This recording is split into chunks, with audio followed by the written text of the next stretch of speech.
All right, welcome to episode 15, the comics that influence Jake and I as we're making Turbo Pit Fighter and other feisty little treats in the sequential arts form.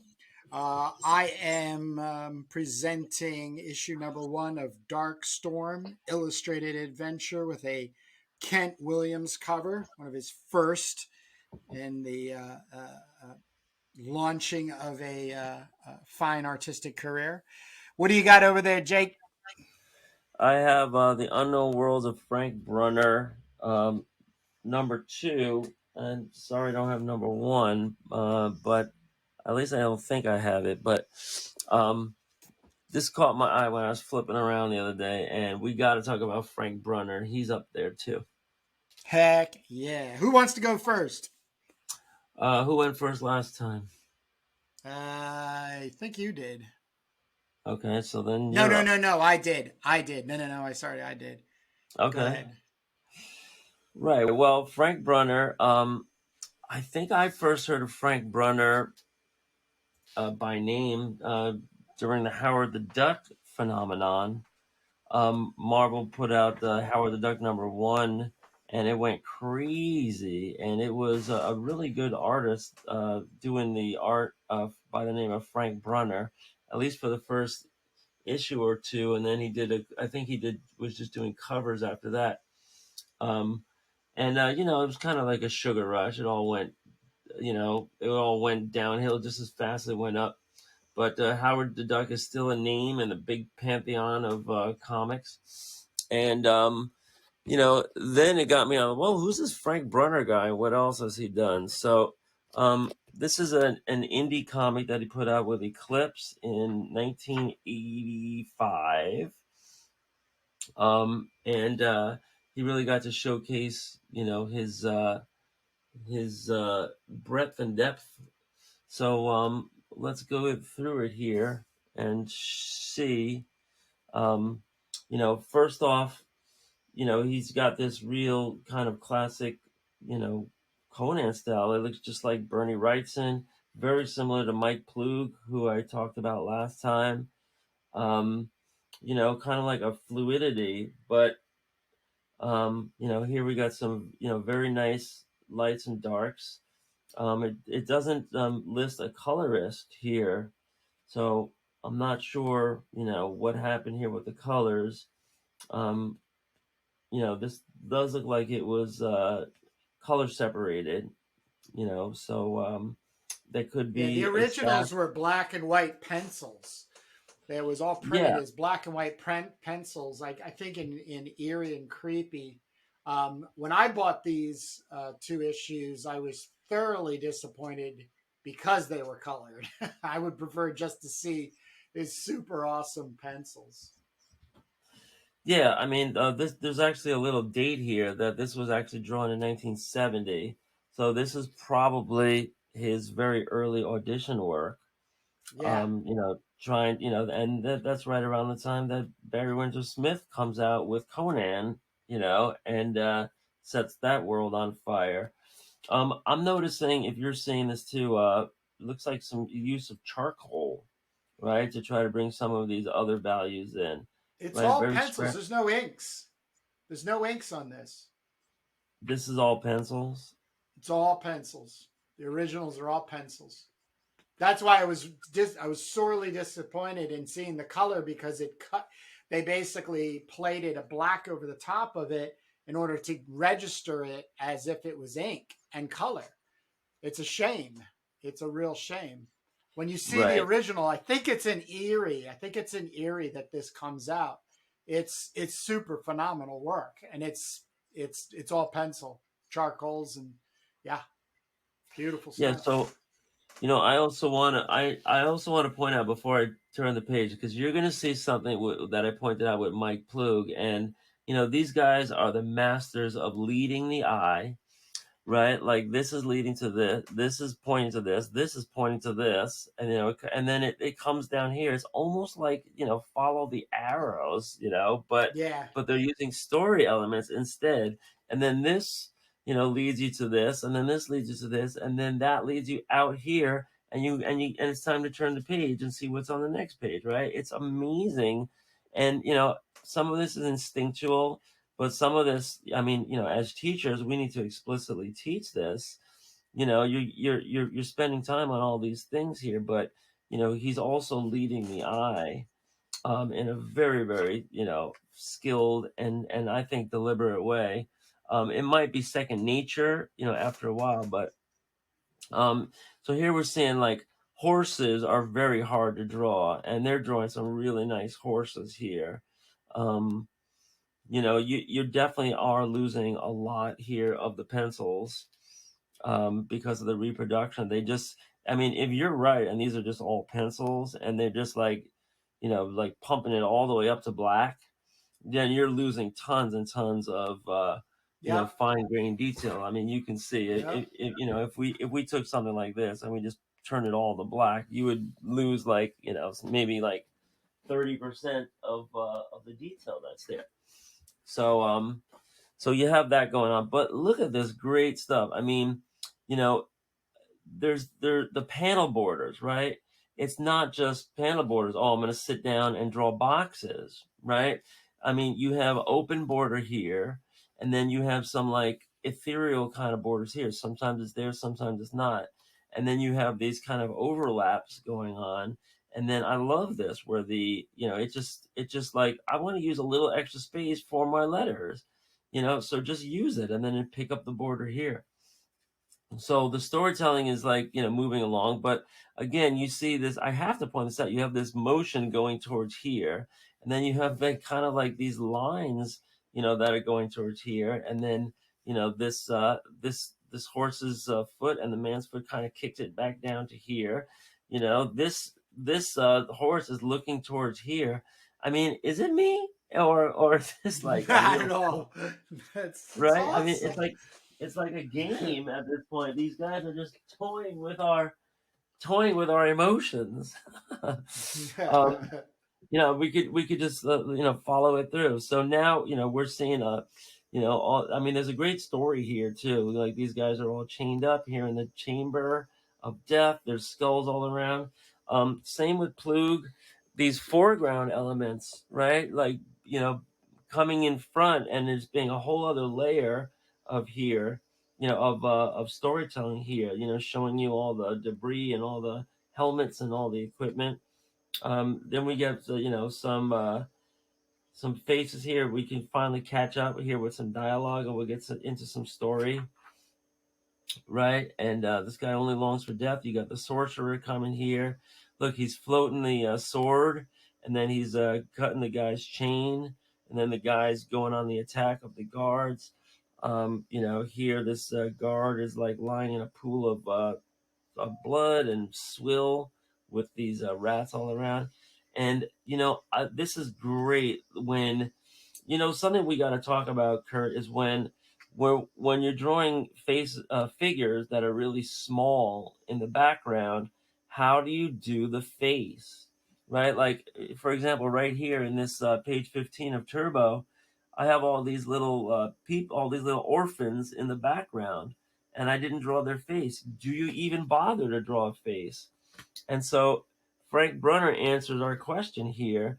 What you could do is just break it down into the most essential darks and lights here, right? Let me try to get a good shot of that, so that you don't have to put too much on the page, but you're also not leaving it blank, right? You're It's like just an simple. elaborate smiley face. Right. So this is something that the good guys are really adept at, and I don't think the nowadays people, like from Lee Field forward, really have that, where you're like, you're just blocking out, like a much simplified version, but it's still in realistic proportion with anatomy and everything, right? Like you can't fault any of these lines, but it gets so hard as an artist to draw really, really, really, really small features, right? And you're just like, Yep. you're bottom lining it. So, so the one complaint I have on this is maybe the colors. Like this page is nice, the color scheme is great. But I don't know how they're coloring it. Like sometimes I might see some texture here where it might actually be a wash, and maybe they did do a a scan. I'm not sure if this is photo separation, if this is CMYK separations, or if they did like just somebody like painted over his like a photostat. I'm not sure of the whole process here.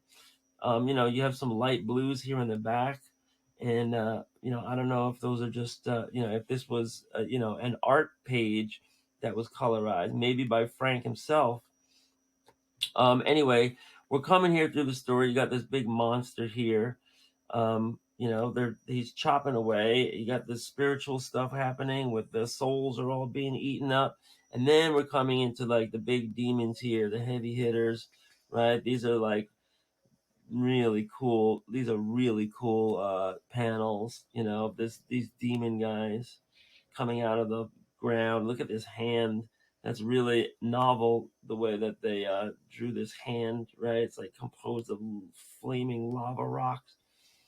Um, and I think this does detract here. Like you say, this is pencil, and to me it looks like charcoaly or graphite, and God only knows how much we're losing there. If you had nowadays technology. So here we're ending the story up, and we finally see these fine chicks and stuff coming out. Prepared to die, sorceress dog. Waiting off a feeble attempt at swordplay, Dragoness meted out the wizard's own brand of justice. He chopped his head, claimed his reward. You got the chick here. Although the albino prince never suspected, Dragoness knew from the outset what his fee would be. By the time Balthus finally discovered the truth, Dragoness would be far away. Got any rice gang? And then here you see this kind of like a creature who we saw in the very beginning. It was kind of like our introduction. So this was meant to be in one of those anthologies. But in 1970, I wonder if that was made for a zine or if that was made for somebody, specific. Just great stuff, really great stuff. So we're going to fast forward here now to 1975 by Frank and Jan Brunner. So here's a clue. Jan Brunner might be your colorist here on this. And this is lettered by the master of lettering, Tom Orszewski, Tom Ors. Here you can see a much different style. This does look like inks here now, on some of these lines.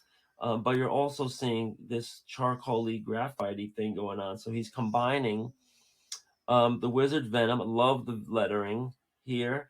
Love the backgrounds. Good color scheme here.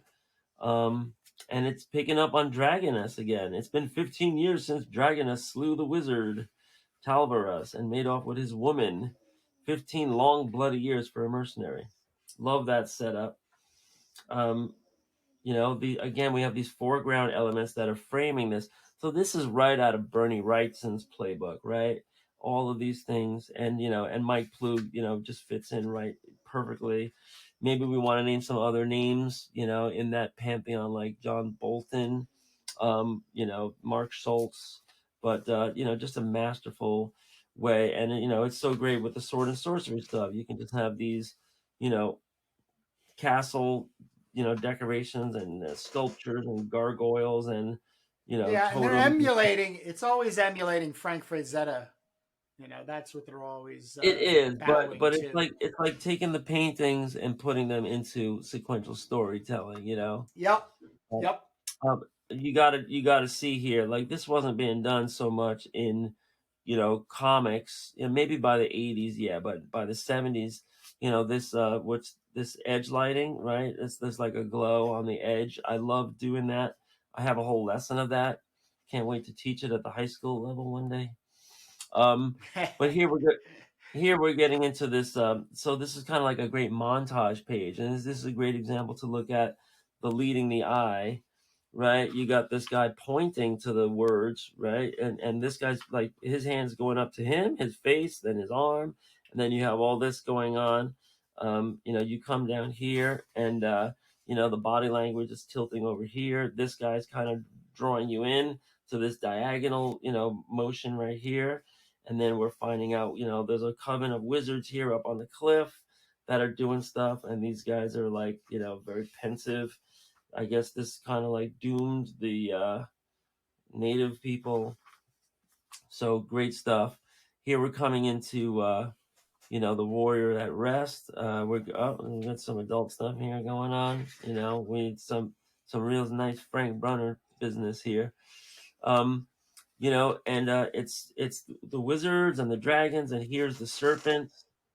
You're seeing some of those yellow colors, and it's not that good here. So this really makes me think that maybe the colorist is trying to figure out these edge lighting colors and where they go versus the artist. Maybe this is a little Jan Brunner instead of Frank Brunner, and she's like, well, I'll just do the whole left side of this and all. No, you got to go down the edge. It's got to be realistic when you're catching that colored lighting. So here we see this the big serpent thing. The serpent creature is bringing you down to this chasm, the tentacles, and here he's going to start chopping away. Die, demon thing. Some of this is just like, I guess, hyperbolic, right? Because the size is here, and the demon is getting smaller and he's getting larger. These colors are nice. You got these graphite lines here. I'm saying graphite, but it could be charcoal. I wonder, exactly how it's done. It looks like it could be like as soft as charcoal. And he's captured the venom of this thing. That's what's propelling the story. And you get the fine chick here. He's calling her a wench. Here's some nice horizontal panel breakups. So he's giving you like a real variance in your panel layouts. Right, this is not like boring panel layouts when you look at this stuff, right? It's really exciting panel layouts. They're just going You're up, definitely up, up, getting up, your up. money's worth. Definitely. This is just amazing stuff. And then here's what happens to this fine chick. She ages right in front of him, right? My beauty was just a fantasy. That's like that scene from The Shining, right? When Jack Nicholson is kissing the lady. Oh yeah. Ugh. Look at this. This is like some pre-George Perez, whatever you call this stuff. This design work where he makes somebody like Yeah. pensive, right? George Yeah. Perez really mastered that. Kinetic Um, energy. so here come the coven of wizards, and this guy's really angry. They I guess they cast a spell and they get him. His heart is extracted, and Dragoness meets his end. Just great stuff here, and this real scratchy stuff is all around the pages. So reminds me kind of like those Planet of the Apes black and white magazines where they really just use this scratchy stuff to come in. And maybe this was never meant for color, you got to wonder. I And don't then they think it just was. maybe they added in the color because technology did advance, and they said, hey, if we just get a photostat of this, we can just have somebody color it, and we could put it on a drum scanner and then go to 4-color separation. It's about $100 a page to do that, or you could have somebody cut and film, or or drawing on rubylith plates. That could also be going on here too. It's hard to tell exactly. Anyway, we're going to skip ahead to the last story, and this one really, really smacks of Bernie Wrightson. Because Wrightson is the master of the werewolves, and also Mike Plug too.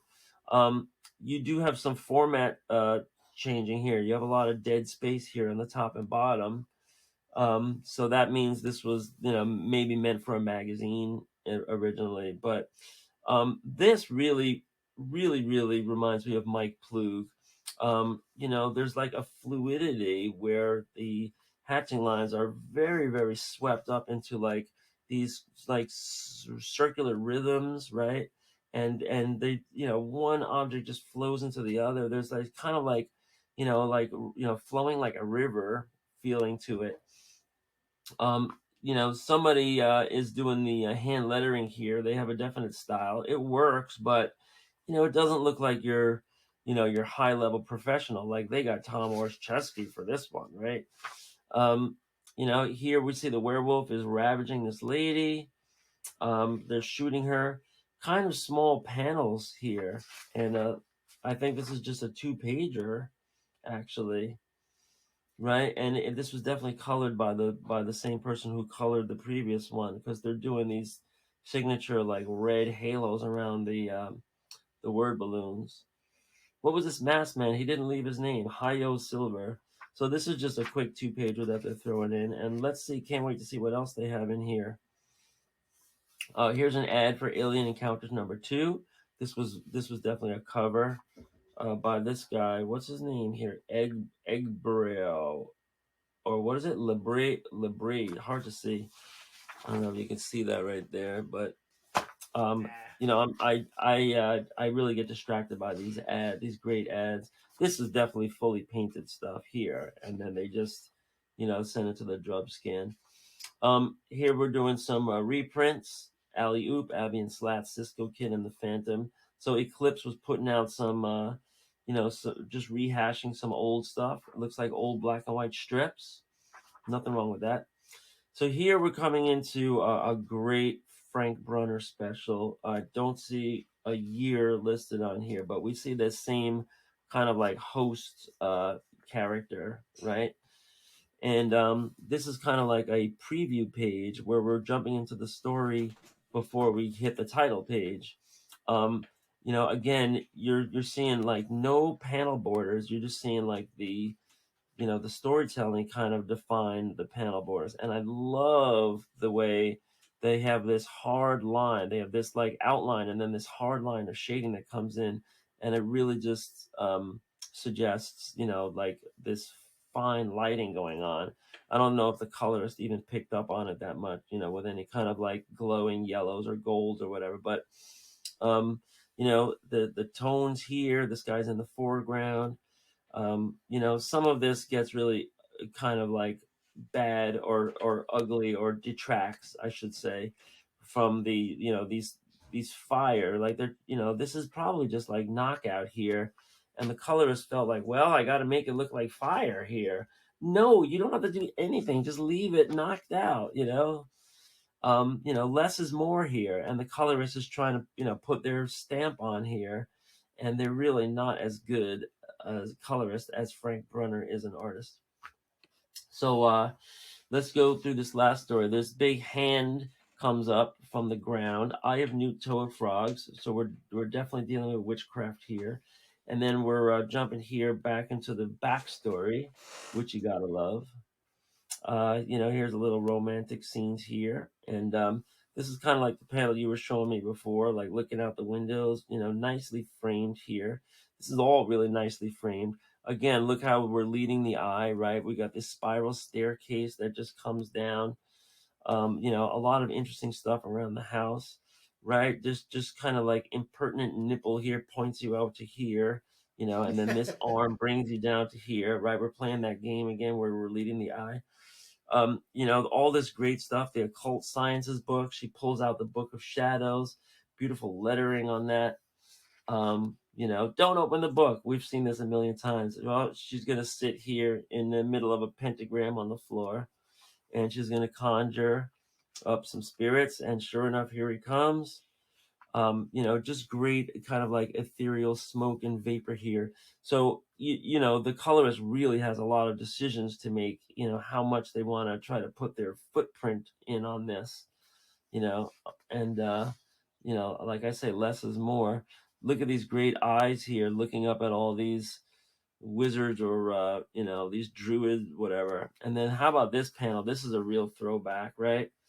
This is like Haunted Dreams panel, like a lot going Oh on, like the yeah, mouth and the yeah. webs and the candle and the dragon serpent thing. And Melanie, come back, the time is now. He loves you, Melanie. He loves all his children. Come back into the arms of the demon. I won't listen. And here you're seeing, kind of like a juxtaposition. Is this demon just floating in the air here? Really gives you a great sense. But meanwhile, these gnarled hands, right? This is masterful. Tell all my students, practice gnarled hands. Just sit down, on a bench and gnarl up your hands and draw it and catch all the darks and lights, or look at some gnarled hands, from like Michelangelo or something. this looks like he's trying to wrap things up, pretty quickly, because you start to get like smaller and smaller panels and a lot of word balloons, because it's like, uh-oh, I just realized I got to fit the rest of this whole story on the last page. So she's drifting down into this like weird imagery. Yeah, I love this stuff. The red is out of register really bad on this, if you see.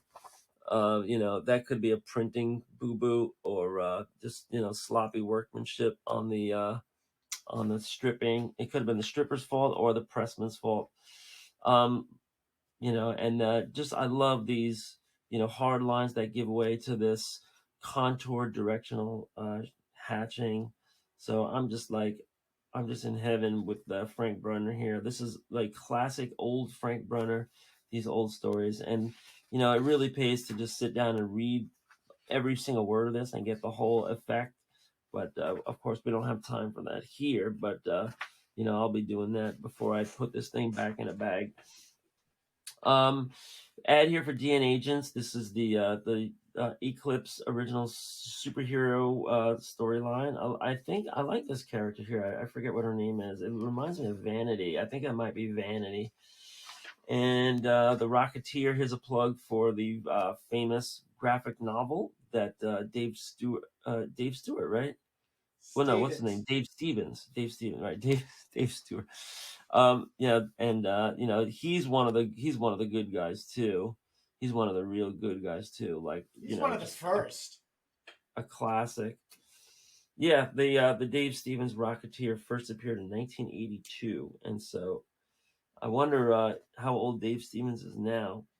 But here's some back issues. You can see he's dead now. Really? Yeah. Wow, he got young too. He has a great biography, and I think there's something on YouTube. If I could find the link, I'll put it in the description. It's about 20 minutes long. The dude lived like a rock star, man. Lived like a rock star. He's one of the best. I know that's probably why not so much stuff out, but I am going to feature him on an upcoming issue. So I call dibs. I have, I think, two of his best sci-fi anthology comics here, and I also have the 3D one too. But I think that was reprinted like over and over. Here's Betty Page. You can see. So here's what Eclipse was offering at this time in '85. Alien Worlds was a great anthology. Then number 8 and 9. Axel Press Button, I don't know too much. Aztec Ace, I think this was a favorite of Denny O'Neil. Bernie Wrightson is beautiful artwork. Captain Quick, I don't know too much. Crossfire, Destroyer Duck. This was like a Jack Kirby homage. DN Agents, which we just showed. Gru Special, which is Sergio Aragon from Mad Magazine. I Am Coyote, Killer, Masked Man, Mr. Monster, Miss Tree, Nightmares, Night Music, Ragamuffins, Rocketeer, Saber. This is the Paul Galassi, which I'll be showing at some point. I'll be doing a Paul Galassi special at some point. Saber was his character that looked just like Jimi Hendrix. Star Reach Classics, Strange Days, which is really good artwork too.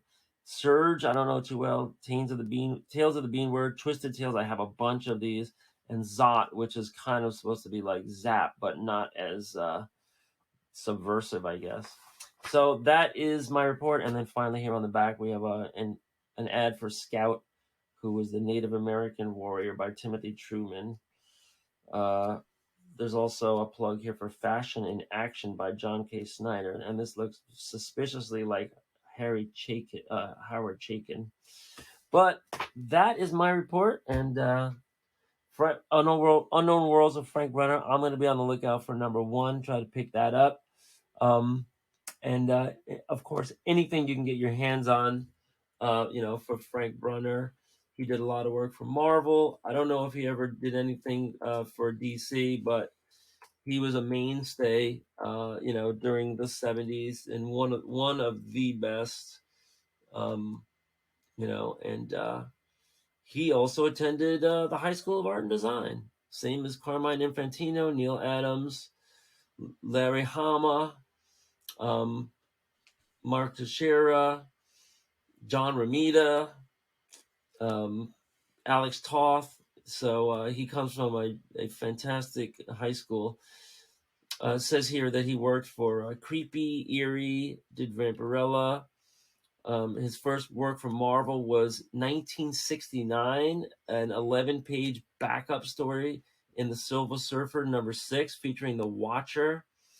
His best-known work for Marvel was with writer Steve Englehart on Doctor Strange in Marvel Premiere from 73 to 74. And I remember those covers. This amazing stuff. I don't think I have any of them. Then he went on to do some covers for Tomb of Dracula. He did do some covers for Swamp Monster, the Man Thing. He did some. He did Howard the Duck's first 2 solo stories in Giant Size Man Thing 4 and 5. Those are collectible. And then he did Conan. He adapted Conan in a 42-page story called The Scarlet Citadel, 1979. And then he left Marvel He left Marvel that year. He went on to collaborate with Michael Moorcock on Elric of Melnibone in Heavy Metal Magazine. It was reprinted in Star Reach, which is Mike Friedrich's publication. He returned to comics in the early 80s, doing some art for Warp, for First Comics, based on the science fiction play that ran on Broadway in the 70s. He wrote and drew a graphic novel called The Seven Samuroid in 1984, a sci-fi takeoff of the movie Seven Samurai. And then it looks like his credits kind of peter out after that. So I guess he's retired. There's nothing here on this wiki page anyway. But what a career! Big fan. I'll also throw in. I notice it's not here, but I just remember from my own. It is listed here in the bibliography. He did Quack. He did Quack comics. Remember that? It was like all ducks all the time. Yeah. So I remember he did the cover with the pirate duck. Looks just like Howard, but I don't think he ever did. Yeah, I remember that. Yeah. Right. So yeah, he did some Chambers of Chills and Pacific Comics, Warren. Yeah, just great stuff. But really only from like 69 to 79. So he did a cover for Flair. How about that? I guess he was picking up work, here and there. But he's definitely one to chase down all the extant material, right? Yep. Yeah. So what do you got for us today? Well, I'm entering into the mist of the dark storm. So I often bring this up, actually, just in episode 60 that we recorded before this. I'm a super artsy fartsy guy. I'm actually only into comics for the art. The story is usually secondary, and very rarely does the story. What's the matter? Be nice. There's a lot. No, I mean, a lot of good writing out there. It's just very inconsistent, with comics. You're right. No, I'm not criticizing. I'm not criticizing anybody's writing. I'm just criticizing the equality of writing to art. Comic books, I think, are a really, really interesting place. And I think the interest starts with it's an entryway into the arts. Now, if you end up getting stuck in comics, I think that's one thing. John Buscema was a frustrated painter. First and foremost, he wanted to just be a fine artist. So what he did was he backed up into what everybody did in the 60s and did the famous "I'll illustrate." But he couldn't get enough work in illustration. Somebody said, hey, you can always pick up comic book work. And then he picked up comic book work. But to my shock and amazement, he really didn't care for comics as much as somebody who loved him as much as I love him. did. He also left comics and went back to illustration to also try to leap out of illustration to become a fine artist. This cover was done by a gentleman by the name of Kent Williams, 1982. He is one of my ultimate favorites in art. He lives in California. He does a high production of just hanging wall gallery art, pencil driven, drawn from life, color, painted. I mean, just supercharged. But he, like Phil Hale, Rick Barry, these are guys that entered comic books either out of school or like Rick Barry, for instance, was completely self-taught.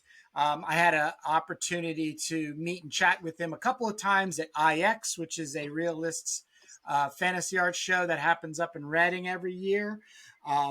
And so this has been on my wish list via the saved searches on eBay. It did pop up, but before I pull the trigger on purchasing, I always check over on Amazon and Abe Books. And sure enough, on Amazon, it was only like $9. So I went ahead and pulled the trigger. So there's only 2 issues of this. What's the size and format? Is that a comic or a magazine? Magazine size, so 8.5 by 11. Black and white, too, true to my heart and core as a growing artist. So this is actually, the producers are Kent Williams and Sherry Van Valkenburg. So this was probably a vanity project that he collectively put, that being Kent Williams, guys together that were all coming up at the same time. Charles Vess, George Pratt, Boris Vallejo, which I've had many conversations with. That's a name that we know, yeah. Yep. So, and then I was also able to have a really great conversation with George Pratt back in 2019.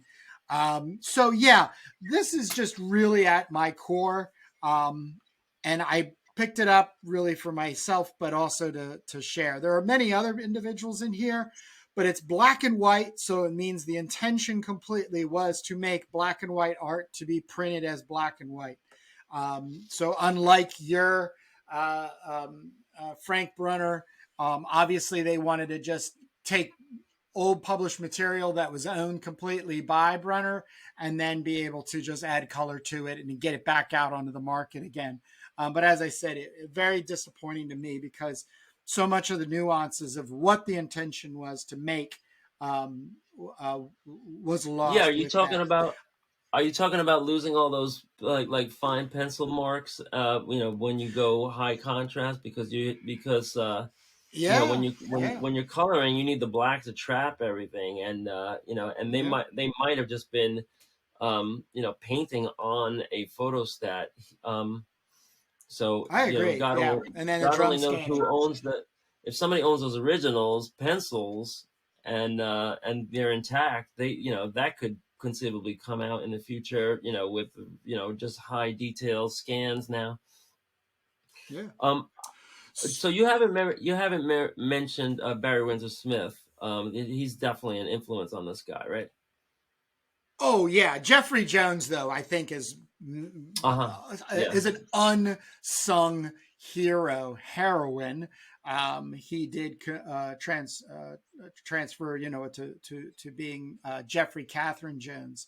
I actually, the year before she passed away, was chatting on the new Fangle D Facebook that I had just joined and started tracking down artist people.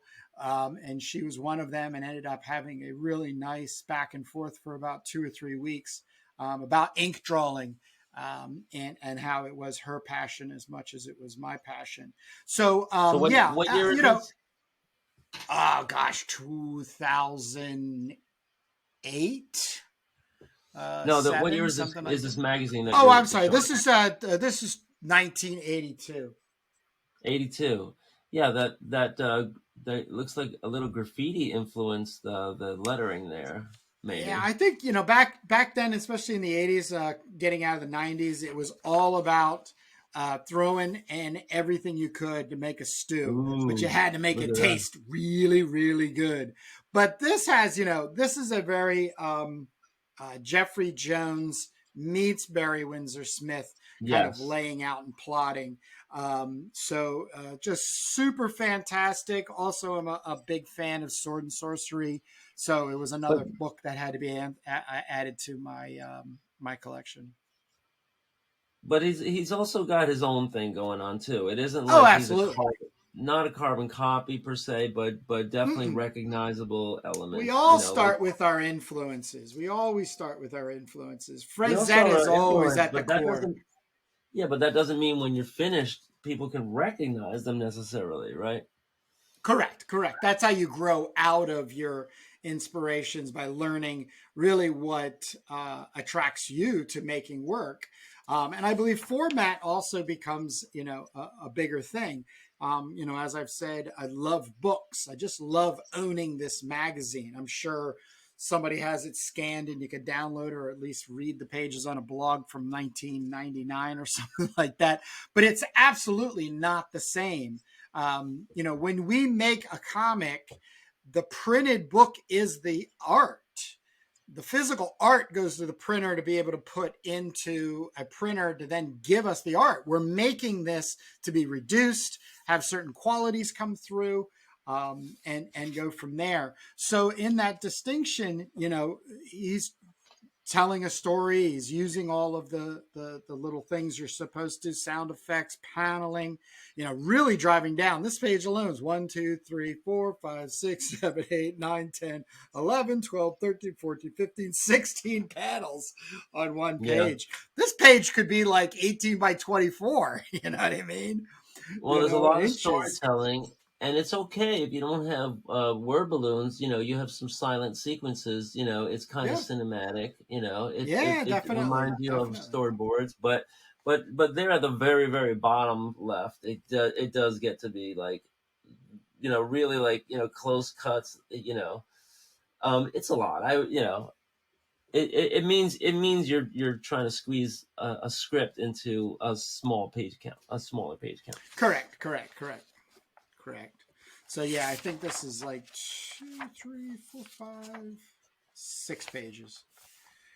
So yeah, and then they have always that sense of um, you know cliffhanger, and hopefully he's going to make more of this kind of stuff and everything. Um, and as we've also mentioned with a lot of the stuff we look at, really going back in time, this was probably a sample for him to then submit to Marvel and DC to try to get work, which he does end up working with Marvel, and really bringing in a lot of artsy fartsy to it and stuff.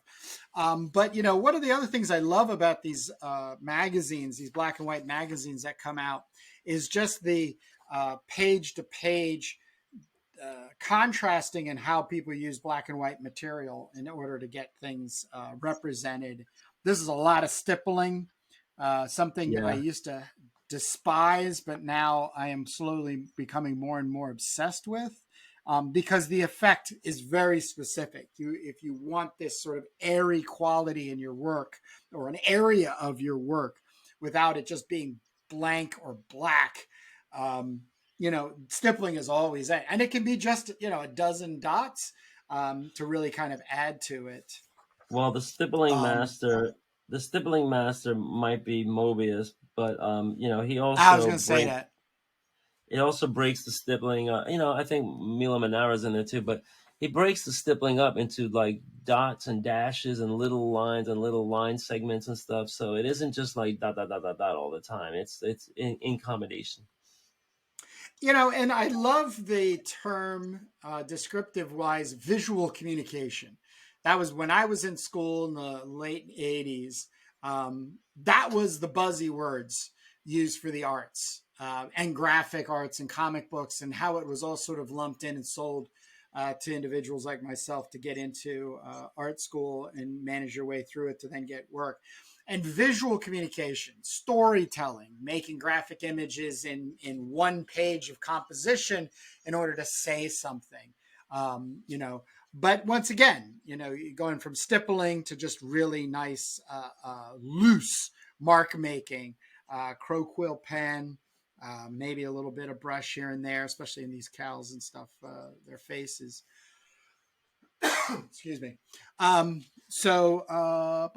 even know who this is. Let me double check and see who Yeah, this so is. that artist has a very kind of like distorted quality, like fisheye lens, kind of quality. That second artist. Yeah, this one here. Yeah. It's Mike O'Leary and Steve Green. I don't know who's who, but probably somebody on their way to Hmm. becoming a graphic designer or an advertising artist. But look at here's a real. This is magic to me. Is this wall pattern here? How the hell are they making that? Because that's like some sort of like either making consecutive 4 check marks or having like something to make them. So that really gets me going as an And inker. Uh, uh, as a former sign designer and installer and neon artist, I'm looking at that neon sign, and he's got the actual technical, you know, drawing down the neon tubes, the electrodes that are connected to it, the transformer, the frame that it's mounted to. So You here's a know, question for you. The lettering is by a hand stamper, which was a tape. It was a plastic tape that had a sticky side you pulled off, but you would like turn this Dymo. knob. Yeah, What? that's a Dymo. Dymo. Okay. Yeah, so you would put R, snap, E, snap, P, snap. So they would go through and then they would cut that out and then they would lay that in to make the text for this story. So I like that a lot. I'm going to have to look for one of them because I think I'm going to want one for myself Well, and yeah. some of the work I'm Now they doing. have those other label makers that are that give you like 4 different fonts. You remember the one that Howard Stern used to do live reads on. The problem is they're a little pixelated, so they're not good for comics, but they do give you like a little sticker label, that you just type out on a handheld thing, and they've come a long way. From the Dymo label where you just like would turn the dial and then crunch it with your Right, hand, right? right, right. Right. Yeah. Yes, yeah. So I don't know who this is. Vic Veracaro. Once again, maybe a one and done. That was one page. Then this is a prologue to Richard Hillard, Vengeance. This is really nice. I like this a lot. I mean, just to take the time to get those white lines in there, and that's definitely I think what's going on here. Something's making these white lines. Just really breaks things up, and helps this shine through. Yeah. So I'm just looking on and because the question is, when are they going to have a handheld label maker where you can type something into a device, press a button, and it gives you a sticky label, so that you can just use for word balloons or Right, narration boxes. Right. So there's a Brother P Touch that's been around for a long time, but right. also Brother Industrial Handheld Labeling Tool. You there's a tiny little keyboard, and then you can, you could do, you could do a couple different styles because I think it's basically digital now, and it's some kind of thermal thing. It might be fun to do, a comic using that just to, just to try it out. But I don't know how I much these agree. things cost. Yeah, these things Yeah, I've are been like, actually looking for those stencil printers because I've been using a lot of spray paint, black, white, and gray.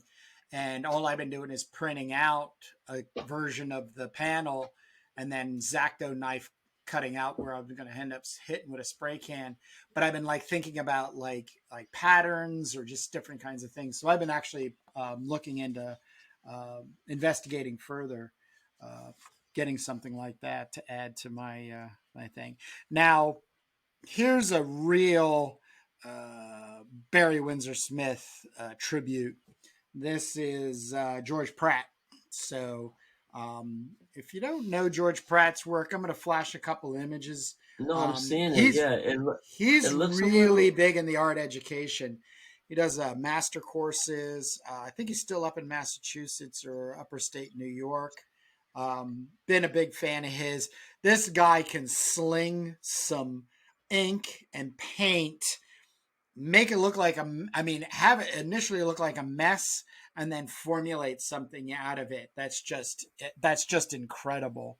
So, and I think he's kind of a contemporary of Dave McCain. Without the photoshopping, so like once again, all the people I'm Well, really towing here, we're going to put some links down in the reminds me descriptions. all that flowing hair and flowing drapery, and that reminds me of kind of like the Art Nouveau.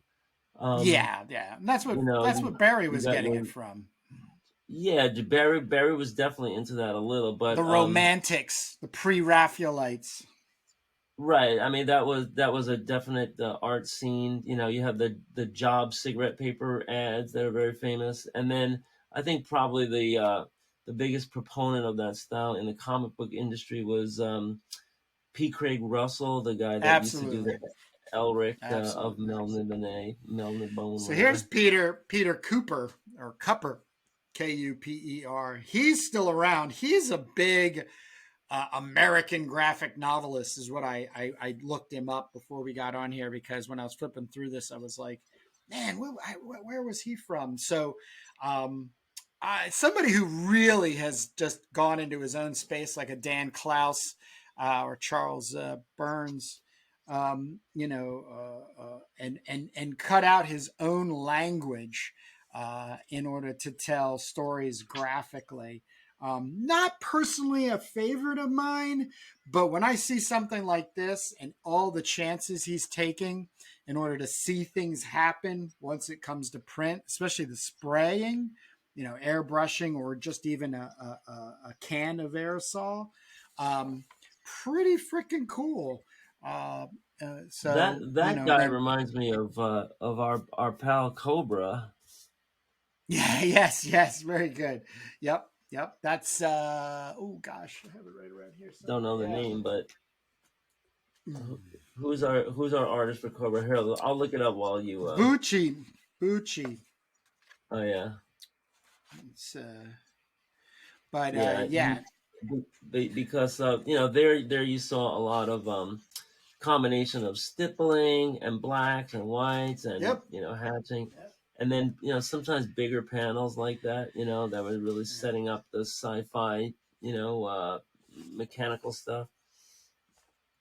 So So then we're finishing out with some just kind of one. This is a one pager, really kind of silent and fun. This guy's getting on a train or whatever, and there's a picture of a girl, and then he just climbs into the picture, and then he's with the girl, and another dude comes and sits down. I always love stuff like that, and yeah, I always think, how would I do my own version of it? But and then Stephen now Craig, we're getting not cartoony. yeah, and then we get definitely into the cream with This some looks like great it's lines. looks a little bit inspired by BC. Yeah, yep, yep. Yeah, and who was that? That was Mort. Was that Mort? What was his name? I'll John flash it Hart? up. No, I'll who was the flash it guy that up. did? Oh, Johnny Hart did BC. All right. Yeah, I'm confusing it with the Hagar the Horrible guy, but kind of cartoony. And then yeah, he also can do the shading and the hatching, so that looks a little bit more like John Howard of Horny Biker Slut Comics. Right, right, right. So, And and this Freedom Bound is nice. Is that all pencil? yeah, no, it's ink. Yeah. It's all Oh, ink. that's ink. Scott Hanna. And then Right. this one, there we go. So got a little fancy here. Edward Lee, Spaceman.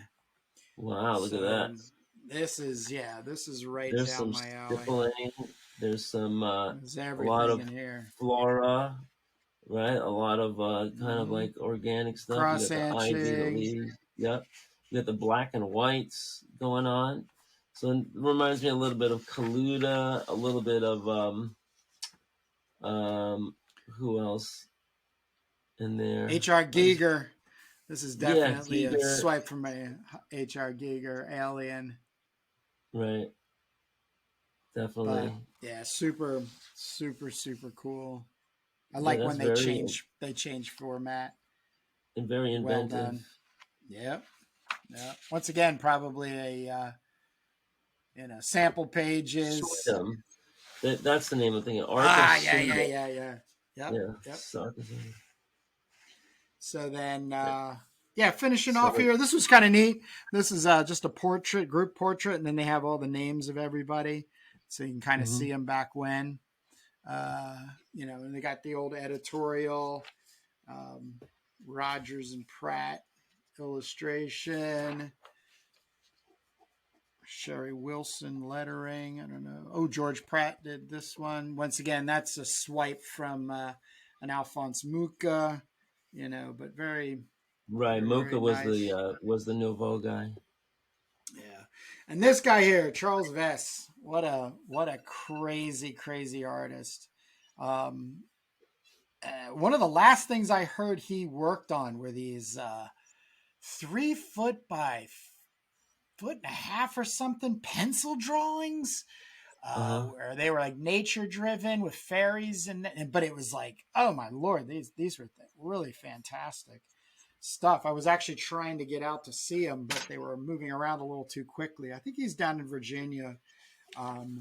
But this is issue one. It's another Charles Vess. Another issue one of Darkstorm Illustrated Adventure. There is a 1982. number two. I am going to get a hold of number two at some point, just so I can have the set there. But man, I love this stuff. I can't get enough of it. It really sets me on fire, makes me really challenge myself. Which once again, just to kind of bring this around, I don't want to diminish the value of comics as much as I think it's a beautiful place to be involved in, but it might not be the ultimate place for you as a creative. I know myself, I have come in and out of comics purposefully because I just found other things that would help me express what was going on inside me. I think we get a little too much in the way of being labeled as something or somebody, and then we try to hold and push towards it. As a matter of fact, when I was in school, one of my instructors, if not a couple of them, would often say, "Don't ever be a painter who wants to sculpt." Right. And so it was always a kind of like Japanese Zen koan, where for a long time I was like, what the fuck are you talking about? If I'm going to sculpt it, I'm going to, oh, I get it. And there's a lot to be put into um, going off and learning how to sculpt and then coming back to painting. And actually, I did do that. I did figurative sculpting in college my junior year, and it really that and Japanese calligraphy were the two things that made me very, very solidified in what I wanted to do moving forward as an artist, which was the female figure in form and then black and white ink. So that's my core, and that's where I'm always going to. It doesn't always have to be in comic book form, but as I've said, I like the storytelling connectiveness that comes through it. Though I myself, I don't find to be a very good storyteller. So I always got to team up with somebody who's a hell of a lot better than me, Jake.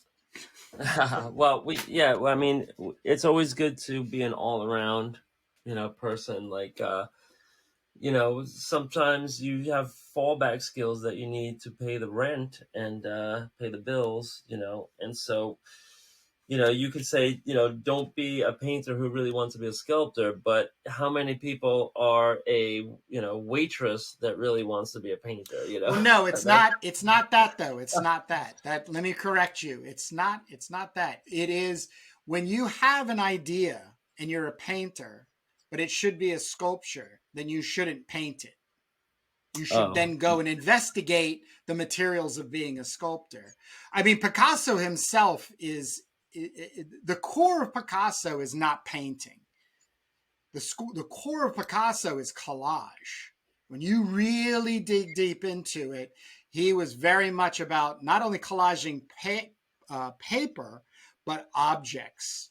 And there's a whole place where he would go out and find objects like old bicycle seats and yeah. wheels and stuff, and then he would construct them into. And he's been known to have said that this is the secret sauce. This is his recipe, and it's being able to form things together in a freer way than being restricted by the medium paint.